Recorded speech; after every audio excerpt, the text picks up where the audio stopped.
आज है 26 नवंबर 2025। तो आज के दिन ही यानी कि 26 नवंबर 1949 में इंडियन कॉन्स्टिट्यूशन को अडॉप्ट किया गया था। तो आइए जानते हैं इसके बारे में डिटेल में।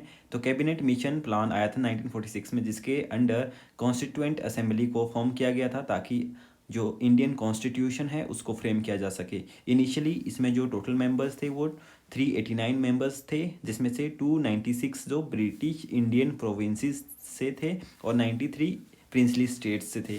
आफ्टर पार्टीशन मेंबर्स रिड्यूस हो गए 299, जिसमें से 284 प्रोविंसेस से थे और 15 प्रिंसली स्टेट्स से थे।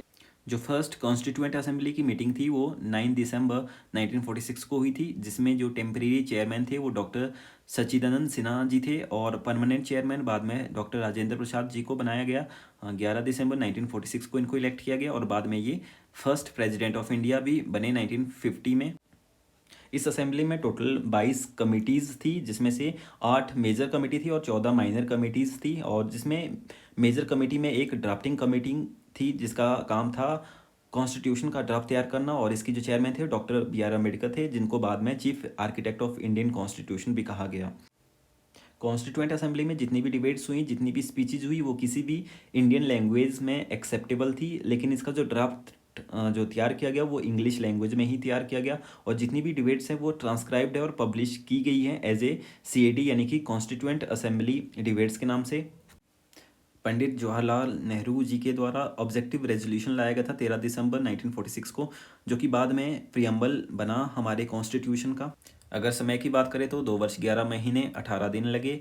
कॉस्ट की बात करें तो 64 लाख रुपीज़ लगे। कॉन्स्टिट्यूशन को अडॉप्ट किया गया था 26 नवंबर 1949 को और इसको लागू किया गया था 26 जनवरी 1950 को टू ऑनर पूर्ण Swaraj day. Indian constitution world का लार्जेस्ट रिटन कॉन्स्टिट्यूशन है। इसके जो सोर्सेज हैं वो डिफरेंट कंट्रीज़ के कॉन्स्टिट्यूशन से हैं, जैसे कि यूके से हमने पार्लियामेंट्री सिस्टम लिया है, रूल ऑफ लॉ लिया है, सिंगल सिटीजनशिप ली है। यूएसए से fundamental rights, judicial review, preamble. Canada से federalism with strong centre. Ireland से directive principle of state policy लिया है। ऑस्ट्रेलिया से हमने कंकरेंट लिस्ट ली है, ट्रेड एंड कॉमर्स रूल लिए हैं। जर्मनी से इमरजेंसी प्रोविजन लिए हमने, जो कि 352, 356 और 360 आर्टिकल में है। साउथ अफ्रीका से प्रोसीजर ऑफ अमेंडमेंट लिया है, जो कि आर्टिकल 368 में है। और फ्रांस से हमने equality, liberty and fraternity 3 words लिए हैं, जो कि प्रियम्बल में भी इनकॉर्पोरेटेड है। तो इंडिया ना तो पूरी तरह से फेडरल है, ना ही पूरी तरह से यूनिटरी है। ये क्वाजी फेडरल है, यानी कि यहाँ पे सेंटर और स्टेट दोनों ही लेवल पे गवर्नमेंट है, लेकिन सेंट्रल गवर्नमेंट को यहाँ पे पावरफुल रखा गया है। Thank you.